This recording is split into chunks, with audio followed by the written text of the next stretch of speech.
Ukraine ప్రత్యక్ష దాడిలో గెలవలేమనుకుందో ఏమో! నిన్న గూడా రష్యా కొట్టిన దాడితో బిత్తరపోయింది గదా! ఇప్పుడు వెన్నుపోటు దాడులు చేస్తోంది. తాజాగా రష్యా రాజధాని మాస్కోలో ఓ కారు బాంబు పేలుడు జరిగింది.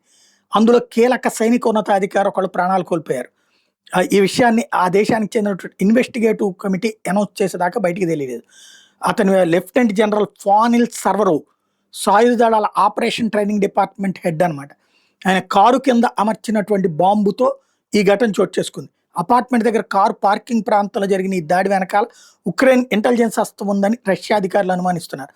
ఆ దిశగా దర్యాప్తు చేస్తున్నారు. 2022 నుంచి రష్యా ఉక్రెయిన్ల మధ్య యుద్ధం జరుగుతుంటే యుద్ధం ఆపేందుకు వైపు చర్చలు జరుగుతున్నటువంటి సందర్భంలో రెండు దేశాల మధ్య ఉద్రిక్తతలు మాత్రం రోజు రోజుకి తీవ్రమవుతున్నటువంటి దశలో ఇటీవల కాస్పియన్ సముద్రంలో రష్యా కీలక చమురు క్షేత్రం మీద ఉక్రెయిన్ డ్రోన్ దాడులు చేయడం, రానున్న రోజుల్లో మరిన్ని దాడులు చేస్తామని హెచ్చరించడం, అట్లాంటి సందర్భంలో ఈ అధికారికి కీలక బాధ్యతలు ఇచ్చి ఉక్రెయిన్కి సంబంధించినటువంటి తేల్చే పనిలో ఉండగా ఈ పని చేశారు అన్నటువంటిది తాజాగా వినబడుతున్న మాట.